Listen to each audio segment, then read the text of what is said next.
Ngiyababingelela abazalwane egameni elihle lomfowethu uKristu inkosi sethu, amen. Siyambonga uNkulunkulu ngesipho sokuphila nayo yonke nje imisebenzi yomusa akasenzele yona. Kuwusuku lokuqala evikini, usuku lwesonto. Namhlanje ngalo senza isifundo esisithatha encwadini kaDaniel, uDaniel uchapter 11.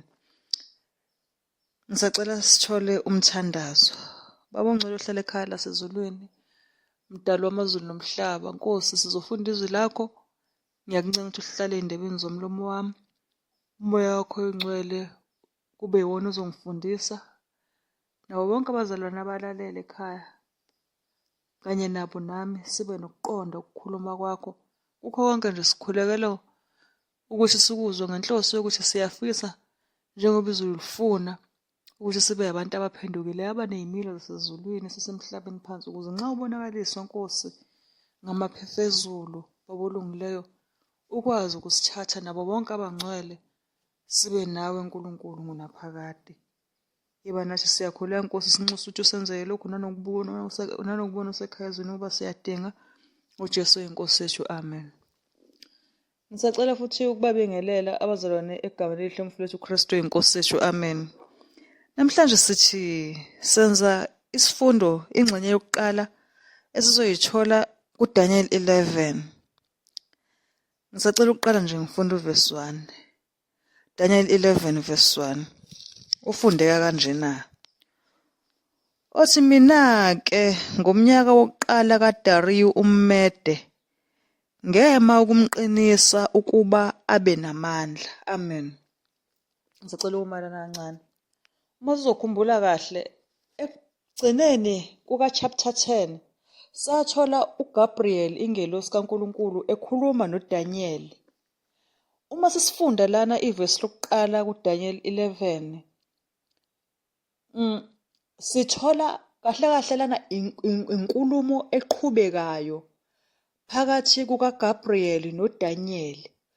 So ngiqonda ukuthi uchapter 11 uqhubeka nokwakwenzeka kuchapter 10. So sithola inkulumo lana noma i-conversation phakathi kukaDaniel noGabriel. Akukho break kahle kahle kulama chapters omabili. Ukunalokho nje kuyaqhubeka. Sisekuyona-ke i-junction lapha yana yomfula iTigris no-Euphrates. Esathi yini kuDaniel 10, esathi iHiddekel. Yebo, iHiddekel. Yebo, sathini ya iHiddekel ku-chapter 10. Khathi sifunda u-chapter 10 uverse 4. So ake siboneke ukuthi yini enye uGabriel akayitshela uDaniel.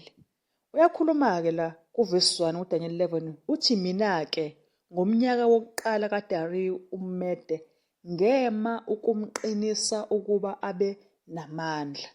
Yabo. So uma ukhumbula imlando, unyaka wokuqala kaDariyu ilana khona amaMede namaPheresiya ayekade ethatha khona umbuso waseBhabhiloni. Yakhumbula khathi ebothatha kuBelshazari kuze kubhalwe kuthiwa mene tekela ufasini kuDaniel 5.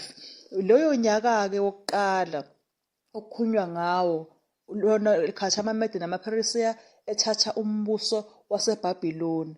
So kuthini uGabriel-ke lana uyaqhubeka-ke laphana kuverse 11 kuverse 1 kaDaniel 11. uGabriel uyaqhubeka uthi uyena uGabriel owayekhona lapho esohlangothini noma esesayidini likaDarius ukumqinisa, ukumsiza, ukummisa. Yabo.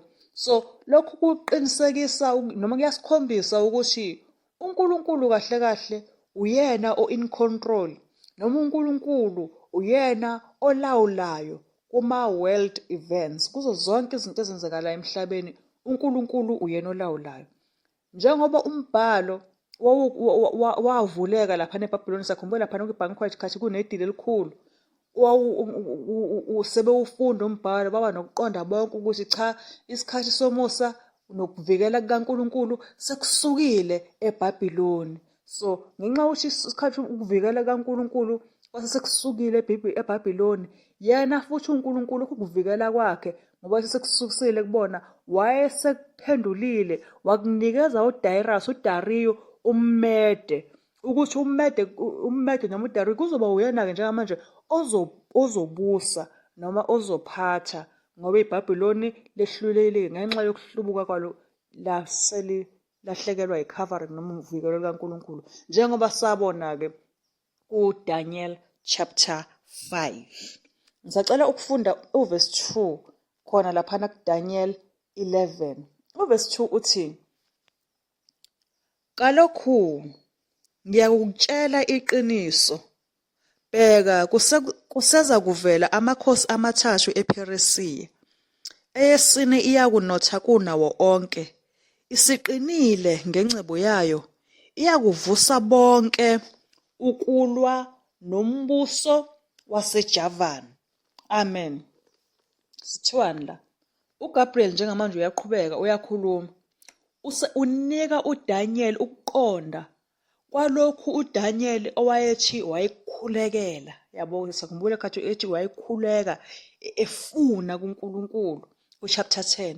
Njengamanje uDaniel uGabriel usezonikeza uDaniel lokho kuqonda.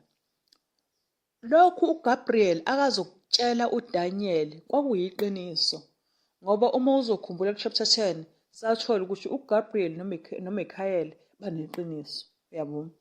So sithema sifunda le verse sithi kalokhu kuya ngathini kusaza kuvela amakhosi amathathu kuphi ePheresiya. Okay.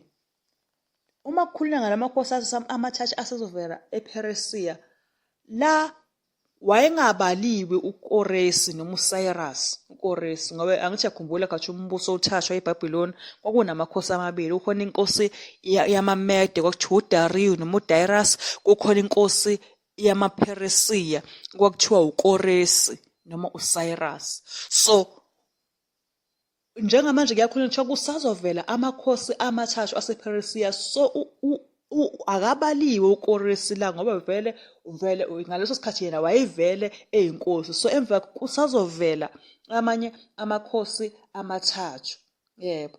So ngoba igama ngathini kuze kuthiwa sithola igama laphana ngeShebheru elisho ukuthi besides, still, okay, noma kusukela manje. Yabo, yokusho ukuthi indaba yalamakhosi yayisazovela kahle kahle ayengakabibikho kathi uGabriel ekhuluma noDaniel. So siyabona ukuthi kwakuzoza amanye amakhosi amathathu after uKoresi noma uCyrus. Lawa-ke kwakuyi amagama lawa-ke kwakunanka-ke these were okokuqala ama-Cambyses. Yeah, ama-Cambyses, the son of Cyrus. Okay, ama-Cambyses kwakuyindodana yakhe uKoresi. Yabo, indaba yakhe yayizoba ngo-530 kuya ku-522 BC, iminyaka yakhe leyo. Ama-Cambyses, inkosi yokuqala noba okukhulunywa ngayo, okuprofethwa ngayo la, okwakuyindodana yani, indodana kabani? kaKoresi. Bese kulandela omunye owesibili uFalse-Smerdis noma uSmerdis wamanga. Owayeyini lo Smerdis wamanga? Ngathini uba uSmerdis lokhu wakufeyikha. Yabo, wakhohlisa. Yabo, nje wenza ubumenemene. Yingakho kuthiwa uFalse-Smerdis ngoba uSmerdis wangempela. Yabo, uFalse-Smerdis wafeyikha, wenza okangamanga, ezenza engathi yena uSmerdis wangempela ukuze ayezokwazi ukuhlala noma ukuthola isihlalo sobukhosi. Ngoba uSmerdis wangempela wabulawa. Uzungu lokubulawa kwakhe noma izimbangela yokubulawa kwakhe ubhuti wakhe uCambyses. Yabo, ngo-522 BC. Inkosi yesithathu kwakuyiDarius Hystaspes. uDarius Hystaspes noma uDarius the First. uDarius owashada indodakazi kaKoresi. Indaba kaDarius lona Hystaspes ingo-522 kuya ku-486 BC. So lamakhosi amathathu okukhulunywa ngawo kwaku-amaCambyses 1, false Smerdis 2, bese kuba uDarius Hystaspes 3 noma uDarius the First. Okay, ithi qhubeka yathini ivesi ithena eyesine iyekunotha kunawo wonke. Angithi kuthiwa isiqinile ngengcebo iyakuvusa bonke ukulwa nombuso waseJavani. Okay, kuthiwa ngenxa uma sibuya la esifundeni kuthiwa ngenxa yengcebo. Kahle hle lenkosi okukhulunywa ngayo lana bathiwani uxerxes.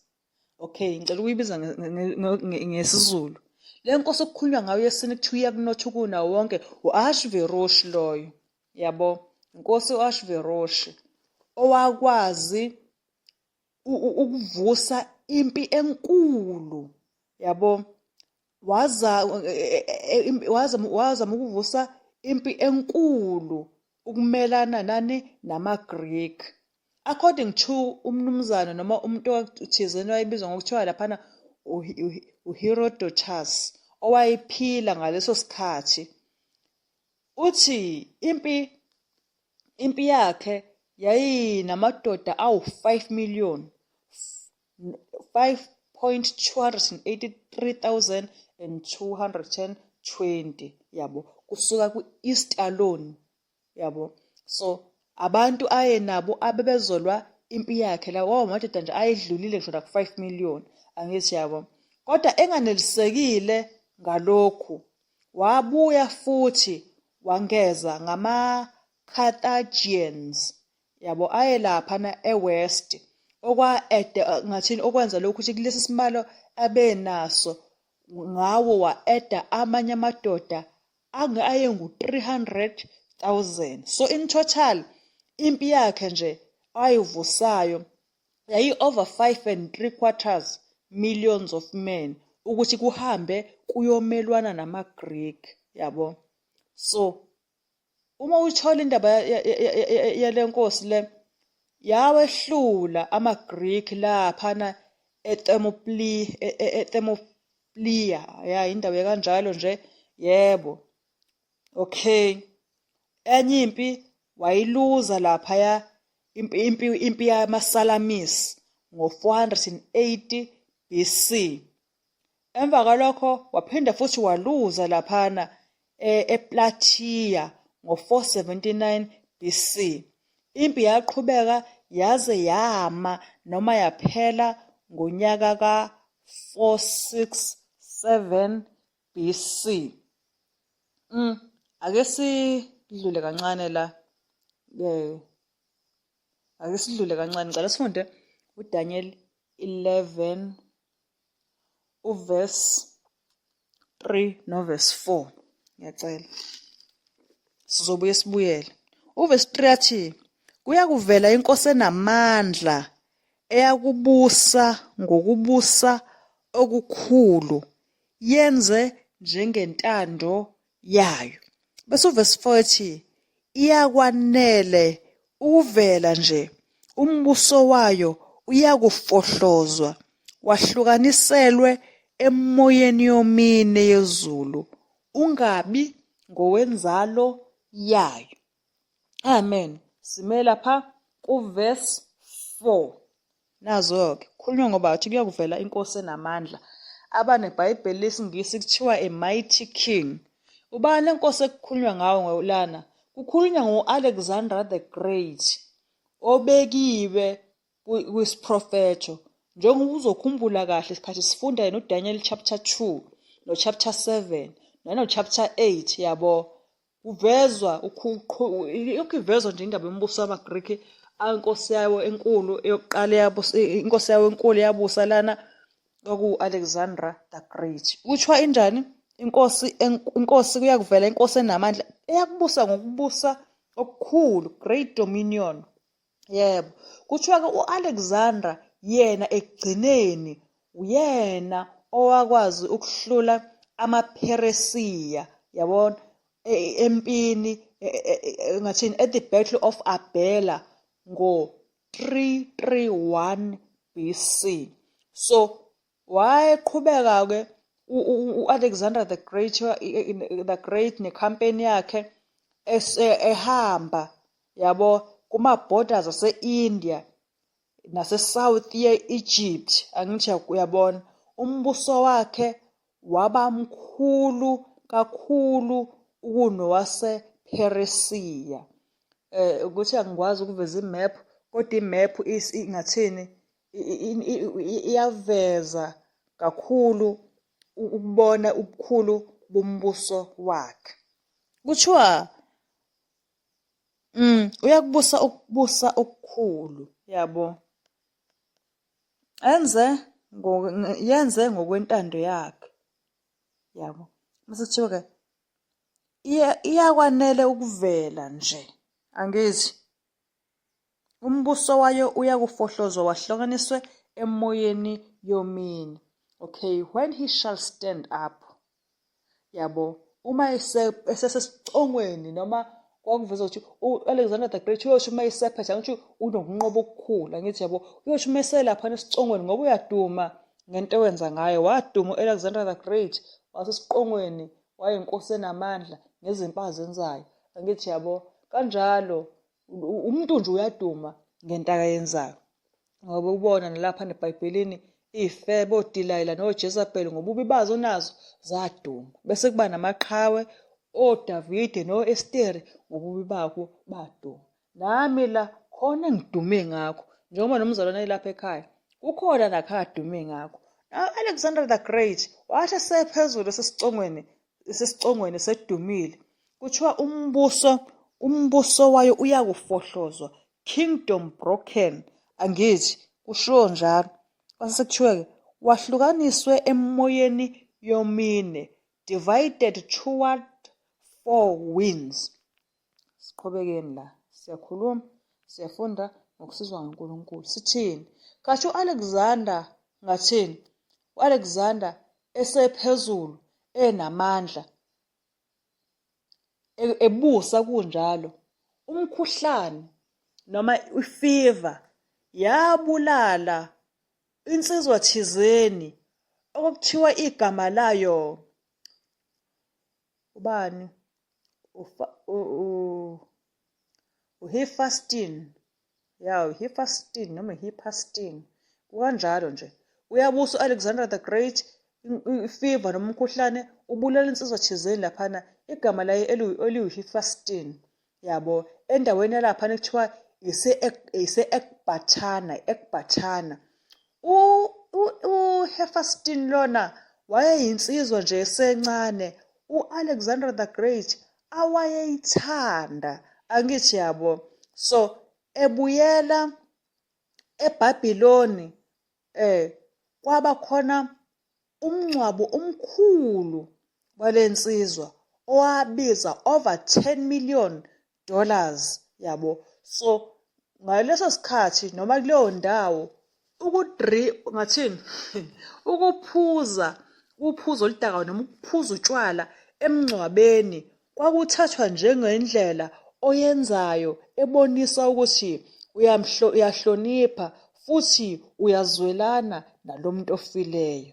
Ilapho-ke u-Alexander the Great wachitha ubusuku obubili ezitika ngey'mbiza zikaFaro, ezitika ngotshwala. Akekho umuntu owaphuza njengayo laphayana elantuzeni, ngoba kwakushonele insizwa ayithanda. Shuthi yena ngokuphuza kunokuthi ngiyazwelana nalo muntu, bengimthanda futhi ngiyamhlonipha. Wachitha ubusuku obubili u-Alexander the Great ezitika unmeasured indulgence.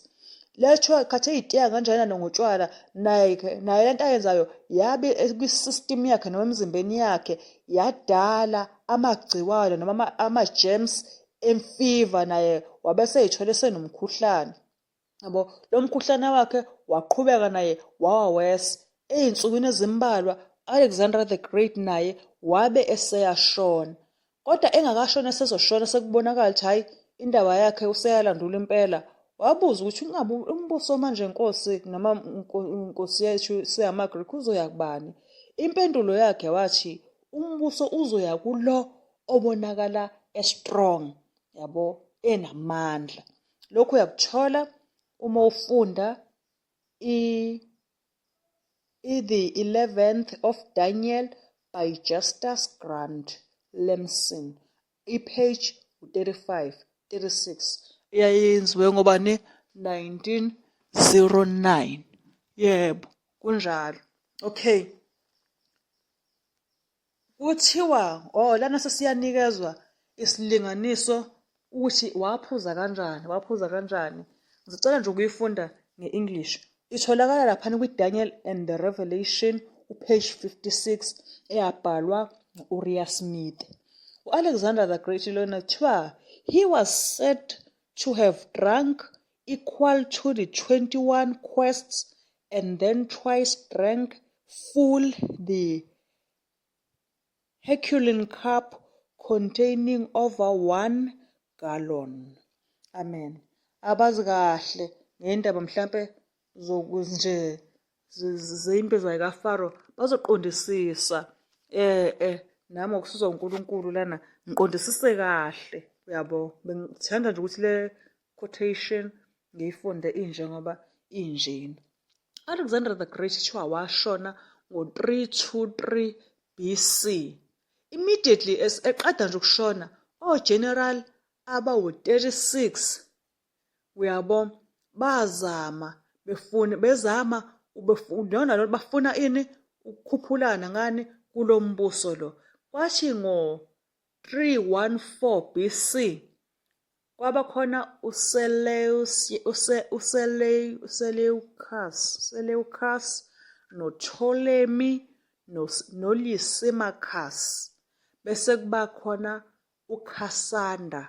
Labo benza ileague against noma emelene no-Antigonus. Antigonus owayenethonya elikhulu kulaphayana ebantwini ababesele embusweni noma ekubusweni kuka-Alexander the Great. Excuse me. Kuthiwa the contest ebbed and flowed. Okay, asiqaleni ngoSeleucus. Okay, Seleucus lona wathola iBhabhiloni ngo-312 BC. Wasesungula nje ulayini umude wamakhosi. Bese uLysimachus noPtolemy they assumed the title of kings ngo-305 BC. Bese uCassander ngonyaka ofanayo naye, ngawena lowo nyaka. So that 3 years later, this League of Four planned a campaign against Antigonus, which brought on the Battle of Ipsus ngo-301 BC. And definitely, ngathini bakwazi uku-establisha ama-4 divisions laphana embusweni ka-Alexander the Great owayengasekho. Bawuhlukanisa umbuso, wakhona umbuso osenyakatho, wakhona umbuso oseningizimu, wakhona umbuso osentshonalanga, wakhona umbuso osempumalanga, noma ungathi kuma-4 winds emoyeni yomini. Kuthiwa lama directions awu-4 alaphana according to iPalestine okuyi-homeland kabani kaDaniel. Okay, siyaqhubeka sithini? Sitheni wasiqhubeka ivesi uthi umbuso uyakufohloza emoyeni yomini yezulu, ungabi ngowenzalo yayo. Ungabi ngowenzalo yayo. Okay, ungabi njengawesokubuseni kwawo. Kodwa sicela kumaqaloshe ungabi ngowenzalo yayo. Kuthiwane la, uma ufunda isifundo noma iy'ncwadi zomlando, uyathola ukuthi amadodana ka-Alexander the Great ney'hlobo zakhe zabulawa ukuze beqinisekise laba abasesebebusa abasesebegagadlela umbuso ukuthi akuzukuba bikho nto ezobaphazamisa uma sebeqala lokhu kubusa. Ngakho-ke akekho wabakhona wasembusweni futhi owaya kwifamily ka-Alexander ngoba vele ukubulawa kwabo kwakuyitulo lalaba ababefuna khona ukubusa. Yabo, wabulawa amadodana akhe, wabulawa izihlobo zakhe ngoba befuna ukubusa kahle. Excuse me, laba abasesebetholile abasesebefuna ukubusa. Kwase kuthiwa ungabi njengasekubuseni kwayo. Ivesi lapha na uDaniel 11 no verse 4. Ungabi njengasekubuseni kwayo. Okay. Kuthiwani lana? Kuthiwa kahle kahle kulaba ababebusa noma abasebebusa akekho kahle kahle owakwazi ukubusa umbuso ngendlela uAlexander ayenjani ayibusa ngayo. Futhi sizosho uma siqhubeka sifunda lesi sifundo kubonakala ukuthi lokho kwakuyiqiniso njengoba kwakuprofethiwe. Okay. Kuthiwa ke ngokuba umbuso wayo uyakusishulwa, plucked up. Okay. uCassandra lo esikhulume ngaye wathatha iwest, yabo. uLysimachus wathatha inorth. uSeleucus wathatha i-east. Kwase kuthi uPtolemy wathatha isouth. Amen. Sisho siqala phansi. uCassandra wathatha iwest, uLysimachus wathatha iningizimu, uSeleucus wathatha i-east, uCassandra wathatha iwest, uLysimachus wathatha inyakatho, uSeleucus wathatha i-east, uPtolemy wathatha iningizimu. Okay. Kuthiwani? Others besides those. Kuthiwa uyakubusa ngokuba umbuso wayo uyakusishulwa ube ngowabanye ngaphandle kwalaba. Others besides those. Okay, kuthiwa nana kuyoba owabanye umbuso ngaphandle bomndeni ka-Alexander. Why? Ngoba vele umbuso ka-Alexander uNkulunkulu wazi ukuthi bawusho maseyaphathela ababe nomona bewubulale wonke. Sisacela ukufunda uDaniel 11 verse 5. Verse 5 athi, inkosi yaseningizimu iyakuba namandla kanjalo esinye sezikhulu zayo, yebo sibe namandla kunayo, sibuse nokubusa kwaso kuyakuba ngukubusa okukhulu. Amen. Yebo, kukhulunywa ngani lana? Ngenkosi yakuphi? Yaseningizimu, the king of the south. Ubani leyo nkosi? Angithi sithena bawu-4, sithena uCassandra, uLysimachus, uSeleucus, uPtolemy. Okay, inkosi yaseningizimu ubani loyo? uPtolemy. Angithi uPtolemy Soter noma Soter. Ya, uPtolemy Soter. Lo uPtolemy Soter wayene-Egypt ekubuseni kwakhe. Ene-Egypt, ene-Palestine, enenye ingxenye yaseSyria. Laphana ngakuphi? Ngaseningizimu. Lo uPtolemy Soter uyinkosi, ngathini? Uyinkosi yalaphana eningizimu ngokwesiprofetho. Wayezoba inkosi enamandla, angithi, noma wayezoba njani? Wayezoba strong. Wabusa kusuka ngo-323 BC kwaze kwaba ngo-285 BC. Mase sekuthiwa kodwa-ke kanjalo esinye sezikhulu zayo kuthiwani laphana? Kuthiwa ngele-English, one of his princes. Isikhulu sikabani la? Lana kukhulunywa ngomunye-ke oyedwa, one of the mighty king. Kukhulunywa ngenye yama-princes ka-Alexandra, enkosi Alexander lona osawashona. Yabo, so enye-ke yama-princes kuthiwa iza kuba njani yona? Esinye sezikhulu zayo, yebo, sibe namandla kunayo. Angithi sibe namandla ukunayo nokubusa kwaso kuya kuba ngukubusa okukhulu. Amen. Kuthiwani la? Esifundweni kuyavela ukuthi okay, sitheni uthole imisutha wayene-Egypt nePalestine nengxenye yaseSyria, angithi siyakhumbula. Lolo kuthiwa wayeqinile naye ngokwakhe. Sathola ukuthi umbuso wakhe ubuse ngo-323 BC kuze kwaba u-285 BC. Kwathiwa esinye seyikhulu zayo kukhulunywa ngesikhulu-ke la noma nge-prince eyayilaphana ishishi yona eyayilaphana ekubuseni kuka-Alexander the Great, ngoba yazi noma umuntu engasekho noma bengafika abanye kodwa khona abayolokhu benamathele kulo ongekho. Angithi yabo. So uma uzokhumbula kahle uLysimachus wathatha ngokwesifundo siyathola ukuthi uLysimachus wathatha i-territory noma wathatha indawo kaCassandra, yabo. uLysimachus wathatha indawo noma i-territory kaCassandra. uLysimachus eseyiqhwagile njalo i-territory kaCassandra, naye kwamlahlekela lokho. Kwathathwa ubani? uSeleucus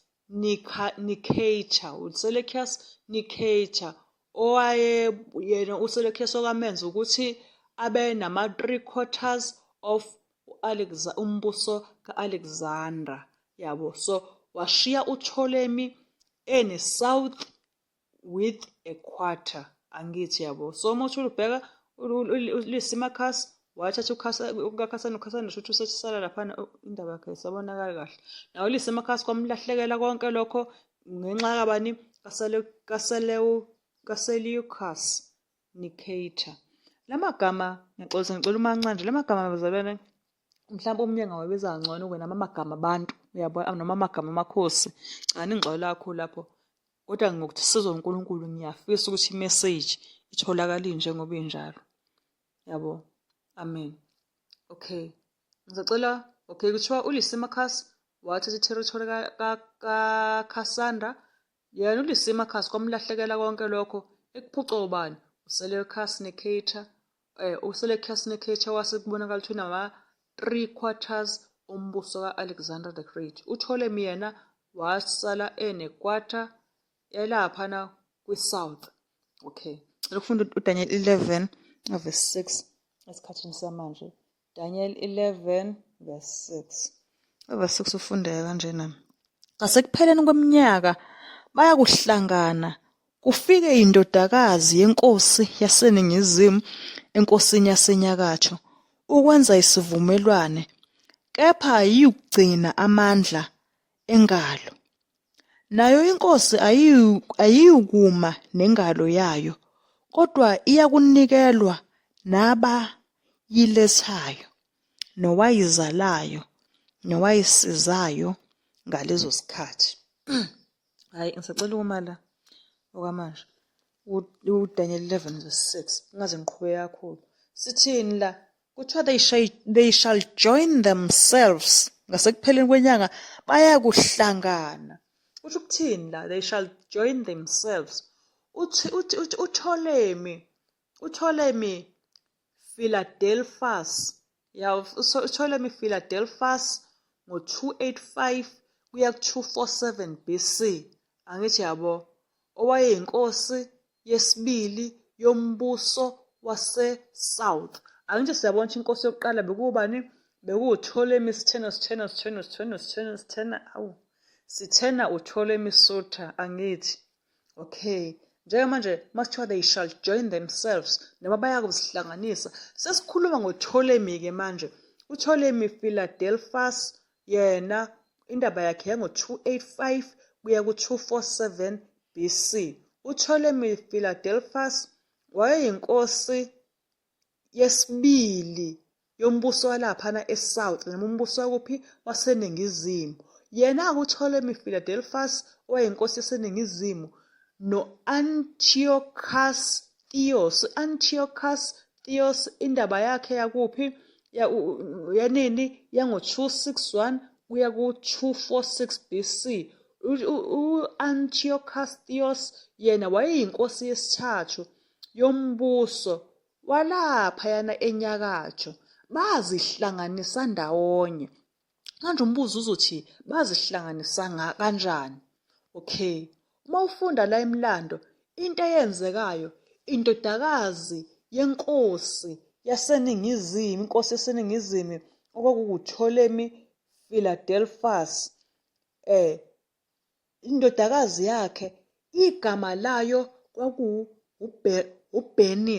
Berenice.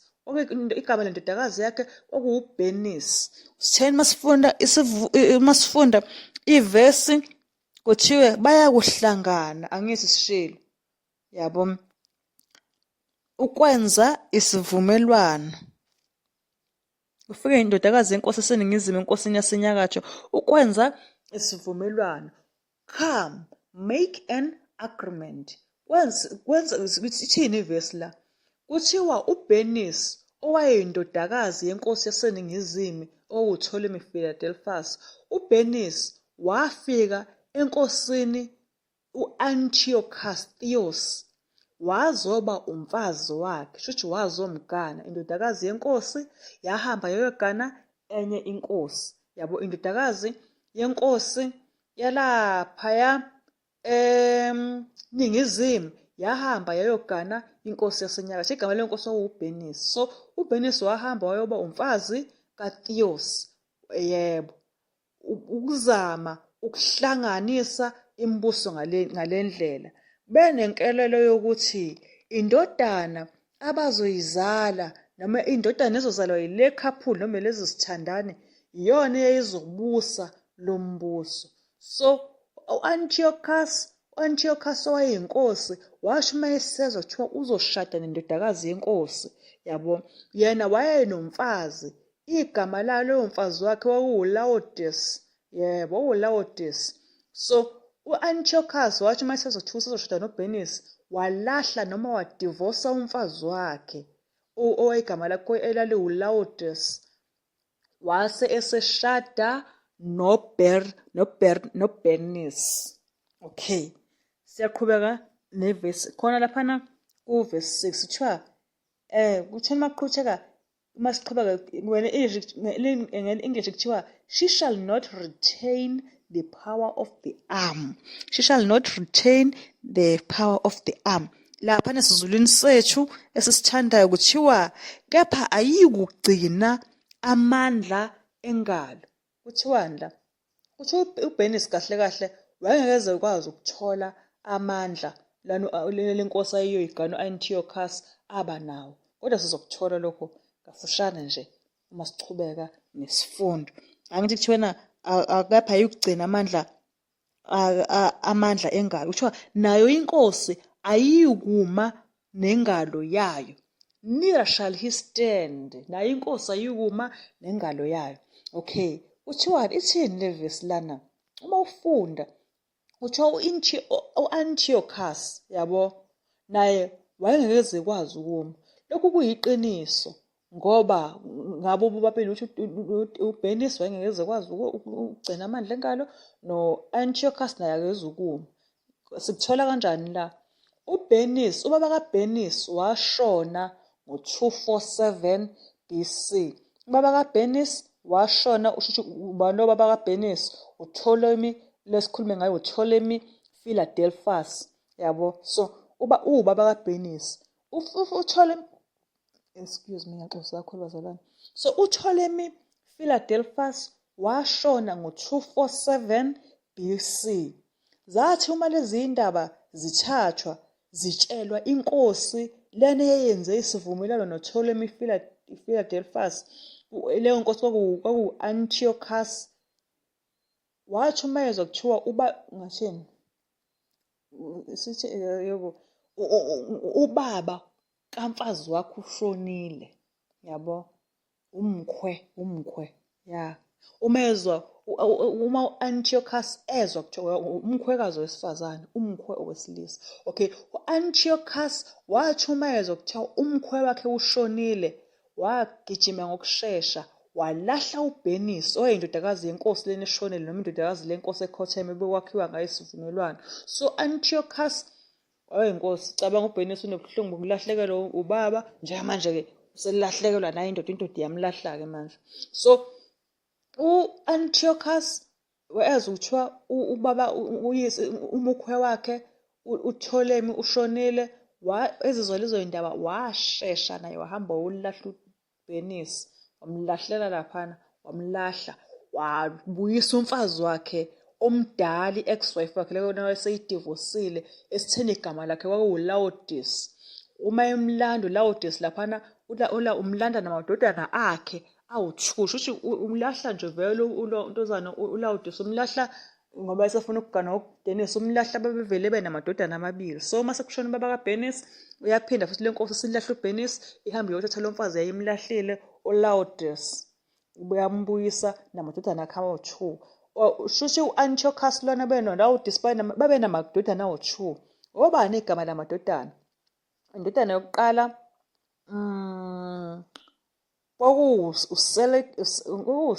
Seleucus Callinicus. Seleucus Callinicus. Eyesibili kwakuwu-Antiochus Hierax. Antiochus Hierax. So uLaodice then wasesenzela ukuthi u-Antiochus Theos. uLaodice sithena uyini? Ilona wayedivosiwe, angithi waphinde wenziwa kanjani, walandwa, uyabo. So indoda yakhe usizwa ukuthiwa umkhwa wayeshonile, siyamlahla lo mfazi, bese simthathile yabuyisa yena-ke ex-wife yakhe uLaodice, umfazi wakhe wokuqala. Uma umbuyisa namadodana akhe omabili.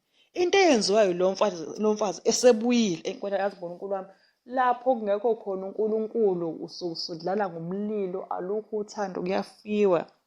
Wangathandiya ngamazi uNkulunkulu ngoba uNkulunkulu uthanda. It is impossible xa ungathi ngiyaphuma kancane sifundweni ngiphuma. It is impossible ukuthi ngempela ungathola uthando olugenuine emntwini ongena uNkulunkulu, emntwini okwenza kwakhe okungalawulwa uNkulunkulu. Uma uthi njalo uthanda umuntu ongakholwa, zitshele ukuthi uzoba umsebenzi wakho ukuthi wena uzothanda yena, ngoba yena ngeze kwazi ukuthanda. Uma kuthanda ukuthandela izathu nje, ukuthanda ngoba umuhle, ukuthanda ngoba unamandla, ukuthanda ngoba uyasebenza, yabo, ukuthanda ngoba uyam-afford, ukuthanda ngoba uthanda iy'ngane zakhe, yabo, ukuthanda ngoba uthanda umndeni wakhe, yabo. So once wayiyeka yonke leyo nto, uma umuhle kwaphela ama-hips, uma uyinsizwa enesidlakele, idlakele kwaphela lawo mamasela, once kwaphela yonke lento, nakuyena kuphelile uthando, ngoba yena akanaNkulunkulu, I-understand indaba yothando, angithi, yabo. So kahle hle ngingasho nje ukuthi inkanuko, ngoba omunye umuntu uzothi hayi mina ngiyona inkanuko, angifuni ucansi. Inkanuko phela ngoba inkanuko yesisu, ngoba uma usudlile indoda ingasenayo imali uzohamba, angithi, yabo. So angiqhubeka ngicela ubuyele esifundweni. Antiochus naye wakuthiwana wayengekeze kwazi ukuma. Lokho kuyiqiniso ngabo bobabili, ngoba uBenisi, ubaba kaBenisi washona ngo-427 BC. Kwathi u-Antiochus eseza ukuthi umukhwe wakhe ushonile, uPtolemy lwana, u-Antiochus ngaleso sikhathi walahla uBenisi, yabo, wabuyisa unkosikazi wakhe lona wayesemdivosile, uLaodice, wambuyisa namadodana abo owu-2 ayehambe noLaodice. Eyokuqala okwakuwu-Seleucus Callinicus, eyesibili okwakuwu-Antiochus Hierax, angithi, yabo. Wathi uLaodice efika nje kade elahliwe, indoda isimbuyisile, into yokuqala ayenzayo wenza ukuthi le ndoda yakade imlahlile idliswe ushevu. Laodice then had Antiochus Theos poisoned, yabo. uLaodice uma esefika sekuthiwa buya ex-wife, buya sizoqhubeka uthando, akasekho nje lapha indaba enza amathandana, ninganjode lafika buhlungu kanze kanjena. Wathi uma ibuya le ndoda ngoba vele kade imlahlile, wenza ukuthi bekwazi ukuyifakela ushevu. Kwakuyife, kwakunini lapho, kwakuwunyaka ka-246 BC. Wathi uma isifile le ndoda, into eyenzakala, indodana yakhe uLaodice uSeleucus Callinicus, uyena-ke wabesememezelwa njengenkosi.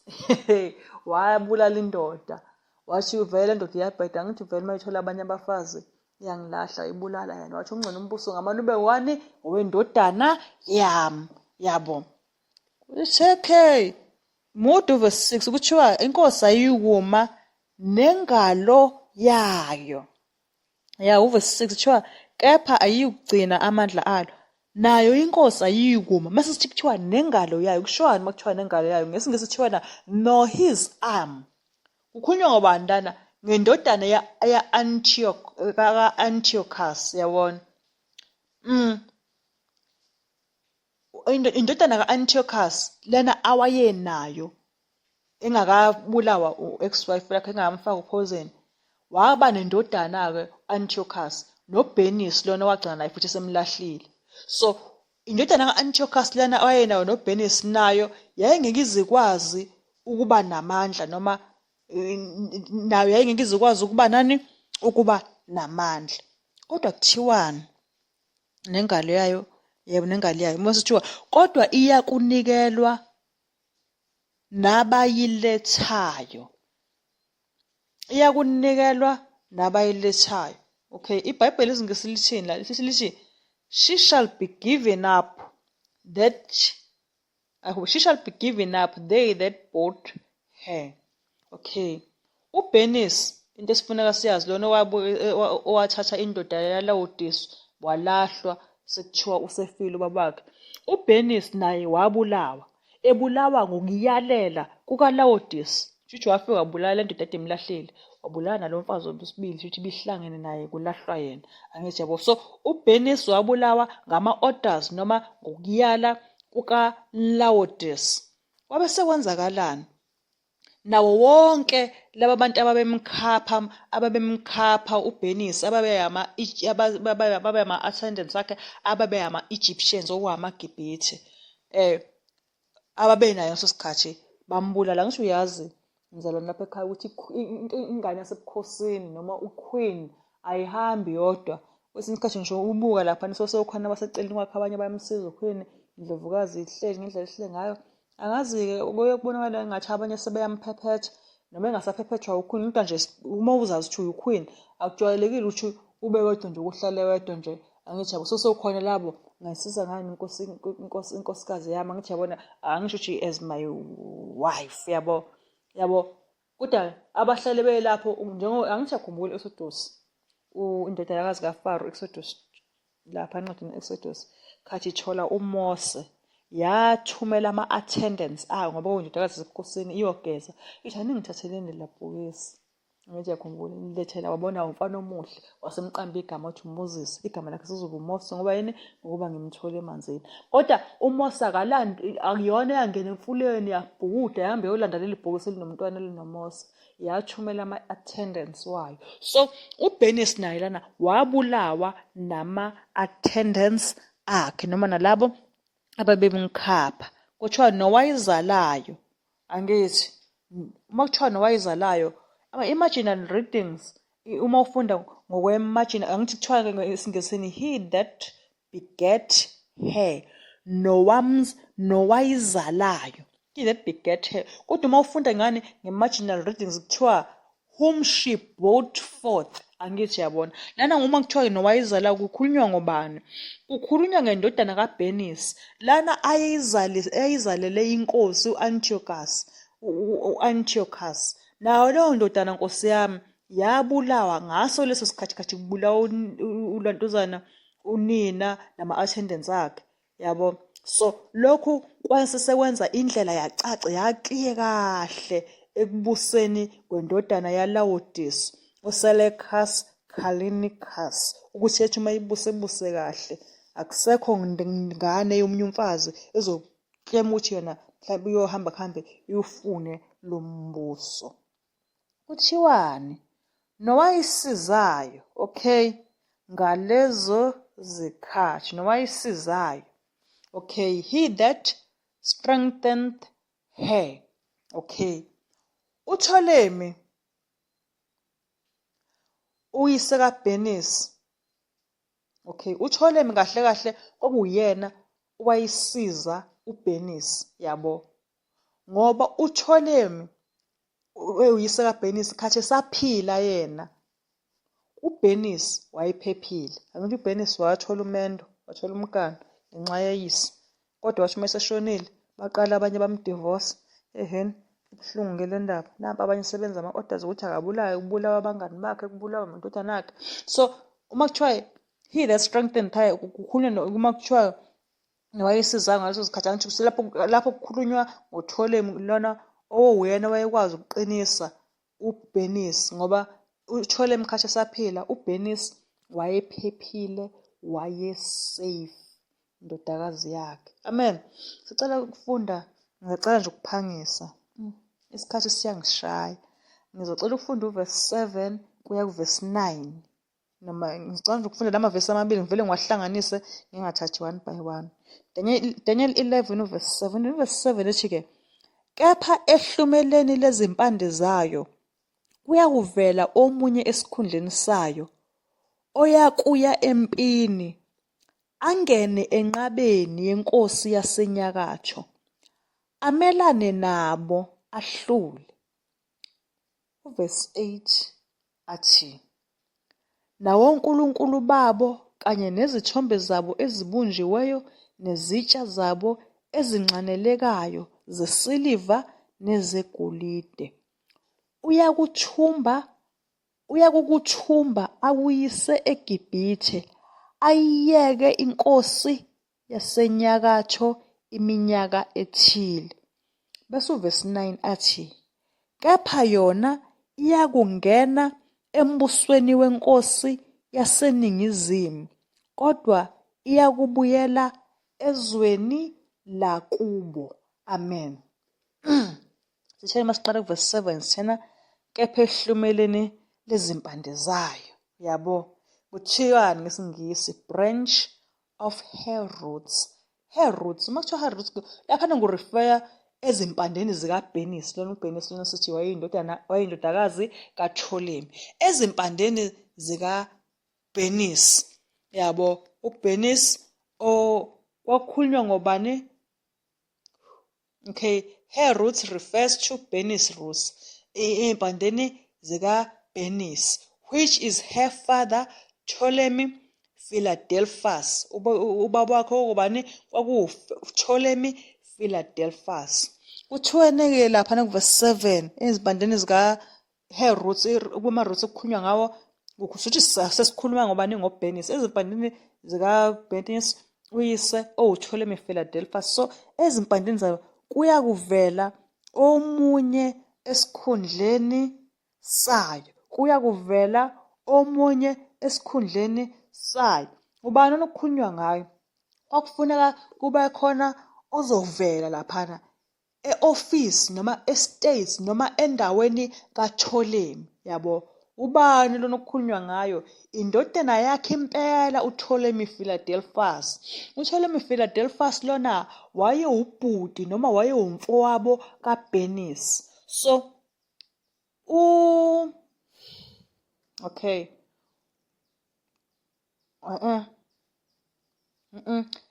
Sengenze iphutha. Ngicela uqala phansi lesi statement engisenzile.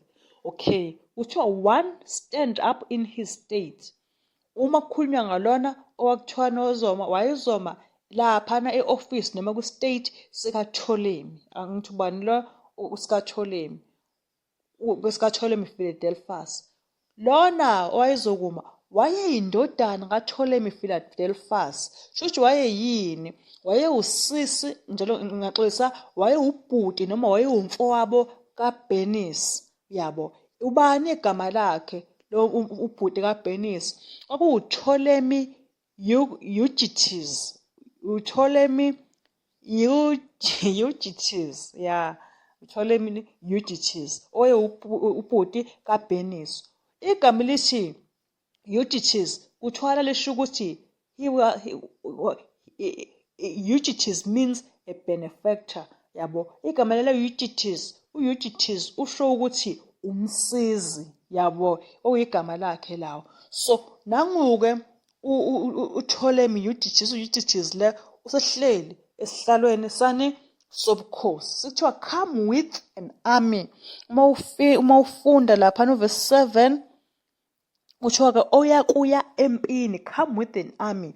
uEugetes lona nempi yakhe bamasha bethi bayosiza usisi wakhe uBenisi, lona wayebulawe ngama-orders noma ngokuyala ngowayewumnakwabo uLaodice.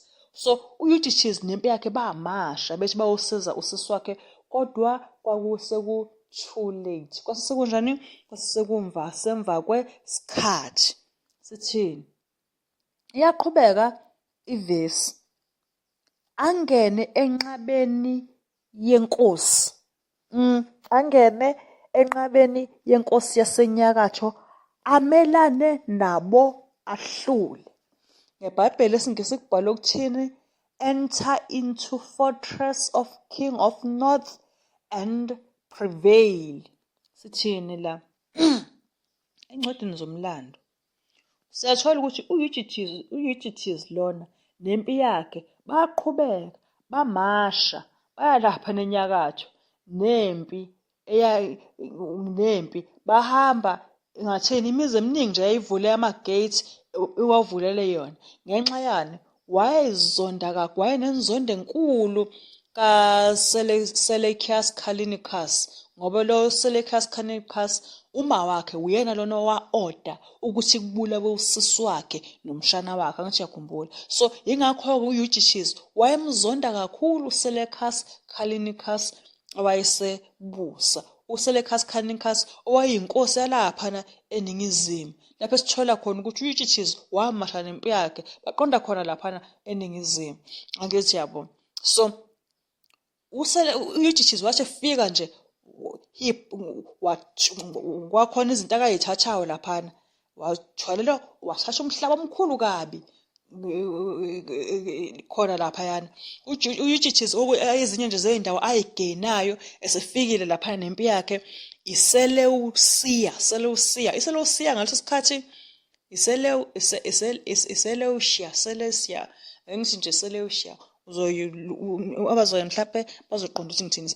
Enye ingxenye eyatholwa uEutyches iSeleucia eyayinhlokodolobha yaseSiriya nengxenye enkulu yomhlaba yalaphana e-Asia Minor. Yabo kuthiwa-ke uEutyches lona wayezoqhubeka athole okunye okuningi yabona eminye imihlaba wayezoqhubeka futhi ageyinile ukuba akaphazanyiswanga umyalezo owawumbiza uthi Eutyches awubuye kancane ngapha eGibhithe ngoba kwakukhona inkinga eyayidinga yena.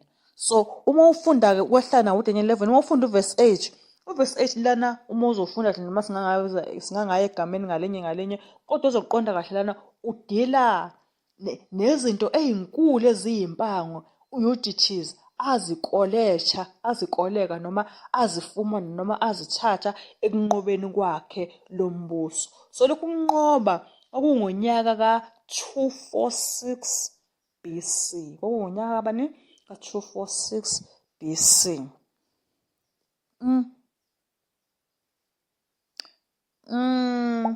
Continue more years then king of north. Uma ufunda uEutyches wabusa kusuka ngo-247 BC kuya ku-222 BC. Uma usubuka ngalona wayemzonda uSeleucus Callinicus yena kuthiwa ukubusa kwakhe kwakunga-246 BC kuya ku-227 BC. Uverse 9 esuwufundile yena uyasiqinisekisa ukuthi uEutyches owayeyinkosi yaseningizimu wayezofika kuSeleucus Callinicus owayeyinkosi yasenyakatho. Wayezofika kwi-territory yakhe noma wayezofika emhlabeni wakhe ethi uma esefikile abuye ephindele emuva uEutyches. Angithi sikhumbule sike sasho sathi uzoba khona umbizo othi woza ngapha ndoda. Ngisacela ukufunda uverse 10. Isikhathi siyasishaya kodwa kusenade. Ngisacela ukufunda uverse 10. uDaniel 11 verse 10 uthi, Daniel 11 verse 10, uverse 10 athi, amadodana ayo ayakuhloma abuthe isixuku sezimpi eziningi, ziyakufika nokufika, zikhukhule, zidlule, ziyakubuya zilwe. Okay, ziyakubuya zilwe kuze kube senqabeni yayo. His sons amadodana ayo enkosi la, his sons. Kukhulunywa ngamadodana kabani la? Kukhulunywa ngamadodana enkosi yaseNorth. Okusho laba abazukulu ba-Laodice. Okay, u-Laodice loya mfazi loyana owayi-ex-wife eyadivorce, yabulala indodana, yabulala umnakwabo, yabulala ne-stepson angithi uyakhumbula lapho sikhuluma ngaleyo ndaba mzalwane ekhaya. Okay, so amadodana-ke enkosi yakuphi? Enkosi yalaphayana eNorth, inkosi yasenyakatho, noma amadodana kaSeleucus Callinicus. Amagama awo kwakuwu-Seleucus Seronius. Indodana yokuqala kwakuwu-Seleucus Seronius. Eyesibili ku-Antiochus Magnus.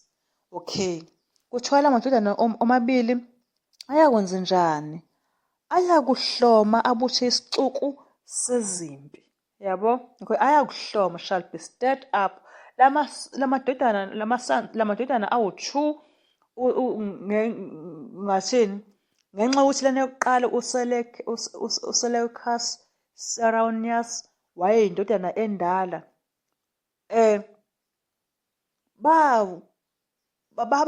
Bacikeka noma abahlalisekanga kahle mabebuka umhlaba abawuphuciwe. Bawuphuciwe ubuyise wawuthathwe kuyise, uthathwe ubani? U-Eutyches, angithi yabona. Baba nalokhu ukuvukela ukuthi hayi bukhona umhlaba othathiwe kuthina. Yabo. Basebenze njani laba bafana? Babutha isixuku sezimpi eziningi. They assemble a multitude of great forces. So bahlanganisa impi ndawonye ukubuyisela lento eyayenziwe kubo. Okay. Kuthiwani? Ziyakufika nokufika. One shall certainly come. So uSeleucus Seronius, indodana yokuqala, kuthiwa wayeyi-weak inkosi yami, yabo? Wayeyumholi o-weak. Wayeyi-weak kanjani? Okay, wayengenamali. Singatsho sithi wayephuwa nje inkosi yami, yabo? Ya, waye-weak. Yini emenza ukuthi ebe weak? Ingoba wayengenamali, yabo?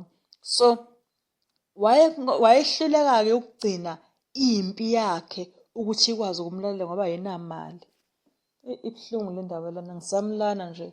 Yazi khona umzali ekhaya wafika lakha kahle ikhaya lakhe, wazala iy'ngane ey'fundisa kanzima, kodwa njengamanje lezi ngane ziyahluleka ukumlalela ngoba nazona sey'fundile, zinemali, izona sezimtshela-ke manje ngomuzi kwakhe ukuthi akawuphathe kanjani, kodwa yethi yena uphathe zona ngokusizwa uNkulunkulu, wakhulisa zona. Ayisamlaleli ngenxa yokuthi akanamali, zona zinemali. Angithi yabona umzali ukhulu waye-10 ekhaya kungenwa u-6, njengamanje sey'fuya ngisho nango-2, ezinye sey'khanye engalali nje nasekhaya ngoba umzali akanamali, yabo? So akukho okusha phansi kwelanga. Khona nendoda nje uthola ukuthi nakho iganiwe noma nangumama ayisalelelwa kwasekhaya, yabo? Hayi, fana uPopayi nje inkosi yami uma ubuka izinto ezibuhlungu ezenziwa kuyona.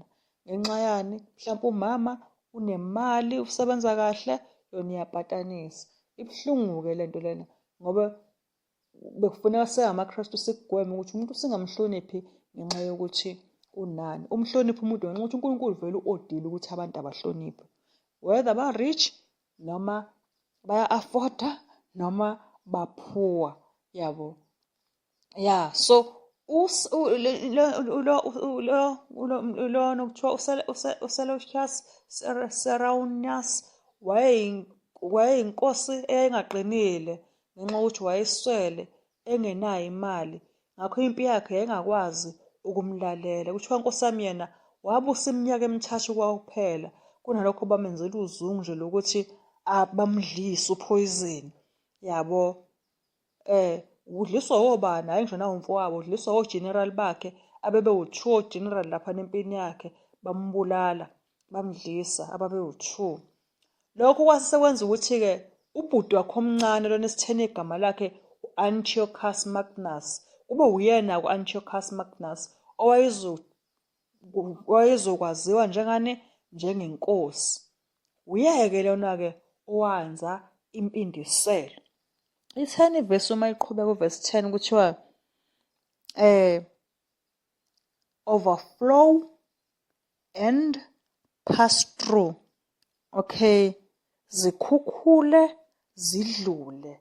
Kwelethu igama iBhayibheli lesiZulu bekuyilapho khona lo musho othi zikhukhule zidlule. Angithi so Antiochus Magnus wathatha uyena othatha i-charge yempi yabo. Impi yamlalela-ke yena wakwazi ukubuyisa iSeleucia lana eyayithathwe u-Eutyches. Wakwazi futhi nanokurecover iSyria nezinye nje iy'ndawo ezayithathiwe ngamandla ngendluzule, nezinye ezayithathiwe ngokukhuluma kahle ezayiphucwe uyise. Sithoyini zize zilwe kuze kube senqabeni. Okay. Kuthiwana la sikhuluma ngempindiselo eyayilokhu iqhubeka njengoba Antiochus wanqoba impi. Ngathini? As Antiochus overcame laphana empini, uNicholas owayi-Egyptian generals wayecabanga naye ngokwakhe ukungena ahlasele iGibhithe lona uqobo, yabo. Le revenge yaqonga laphana kuvesi 11. Ake ngiwufunde uvesi 11. Thimbo. Ake ngiwufunde. Athi ngibuka isikhathi. Seliphelile i-hour. Ngisacela ukuthi sisenze sigcine kuvesi 11. Ngokusizwa uNkulunkulu siyobuya nengxenye yesibili ngoba ngaye ngakhala ngisiqeda uDaniel 10 ngasho uDaniel 11 unamavesi amaningi uvesi 45. So ngisacela nje ukufunda uvesi 11. Ngizophangisa nje ukuthi nje ngisheshe nje ngiyisummarize nale ndaba elana emlandweni ukuze siqede sisekuhle isifundo singabe side kakhulu ngoba abanye bethu siphele nje kusamumatheka. Ngiyaxolisa kakhulu zinde zona iy'fundo. Ngisacela ukufunda uvesi 11. Uvesi 11 ethi inkosi yaseNingizimu iyakubaba iphume ilwe nenkosi yaseNyakatho. Iyakuveza isixuku esikhulu, isixuku sinikelwe esandleni sayo. Amen. Khulunywa ngobani? Kuthiwa and the king of the south, kwelesingisi, king of the south, inkosi yaseNingizimu. Ungatheni u-Eutyches lana uma usithulisa ubheke indaba yakhe ayisakhulunywa ngokutheni, kodwa uPtolemy Philopator uyena owayesehleli esihlalweni esilapha yana eningizimu ne-Egypt. Kuthiwa uPtolemy lona Philopator wayesesihlalweni lapha ne-Egypt wenza ini? Iyakubaba, yabo, iyakubaba. uPtolemy Philopator lona kuthiwa wacikeka noma wenyanya, yabo, uma ezwa into eyayenziwe u-Antiochus Magnus. Wathi uma ezwa lokho wangahlaliseka ebona ukuthi lo muntu onqoba kangaka futhi usenjani, useyeza. He was getting close, usezofika nalapho kubusa khona bani? Mina. Kuthiwa came forth and fight with him, king of north. Kuthiwani? Iphume ilwe nenkosi yaseNyakatho. Kuthiwa yini eyenzeka lana? uPhilopator, yabo, uPtolemy Philopator lona oyinkosi yaseNingizimu wahamba ukuyohlangana no-Antiochus Magnus lona esithene wayeyinkosi yakuphi? YaseNyakatho. Empini eyayilaphana, eRafia eyayikuphi? Eduze naseGaza ngo-217 BC. Uma iqhubeka kuthiwani? He shall set forth a great multitude. Iyakuveza isixuku esikhulu. Okay. Kuthiwa kukhulunywa lana ngenkosi yasenyakatho lana. Inkosi yasenyakatho okukhulunywa ngayo la u-Antiochus. Lona kuthiwa uyakuveza isixuku esikhulu. Lesi sixuku sakhe u-Antiochus esikhulunywa ngalo sasimi kanje. Sasinamadoda awu-62,000 impi yakhe. Yayinamadoda awu-62,000 ahamba ngey'nyawo. Inamadoda awu-6,000 ahamba ngamahhashi. Inamadoda awu-102 ayehamba ngani? Ngezindlovu. Yabo. Mase kuthiwa isixuku sinikelwe esandleni sayo. But the multitude given into his hand. Okay. Nayo-ke inkosi uFilofashi inkosi eseningizimu uyohlangana nenkosi esenyakatho u-Antiochus. Yabo. Antiochus unani? Unesixuku esikhulu sempi. Mase ukuthi asinikwa nje okuningi kakhulu ngoFilofashi, kodwa siyathola ukuthi yena kwakungekuningi kakhulu ngoba abantu ngokuthi u-Antiochus unabantu abawu-102 ababehamba ngey'ndlovu. UFilofashi yena wayenabantu abawu-73 kuphela ababehamba ngey'ndlovu. Impi yakhe yababehamba ngey'nyawo nababehamba ngamahhashi. Uma uthi uyibheka kuthiwa kodwa yona-ke yayinkulu kakhulu ukwedlula ekabani? Eyenkosi u-Antiochus. Yabo. Wayenempi enkulu kakhulu kodwa abamahhashi kuyena babengakanani? Babebancane. So uFilofashi lona wamhlula u-Antiochus. uFilofashi empini ka-Antiochus wabulala abantu abawu-10,000 ababehamba ngey'nyawo. Wabulala amasosha awu-10,000 ayehamba ngey'nyawo. Wabulala abawu-3,000 ababehamba ngamahhashi. Waphinda wathumba abangaphezu ka-4,000 wayababopha. Yabona ejele lakhe. Ngakho uFilofashi yena nje walimala ngokuthi kweyakhe impi wabulawa abantu abawu-700 kuphela bamahhashi nababehamba ngey'nyawo abawu-1,400. Ngakho isixuku sanikezwa ezandleni zenkosi yaseningizimu. Okwakuthiwa ubani leyo nkosi? uFilofashi. Ptolemy Philopator.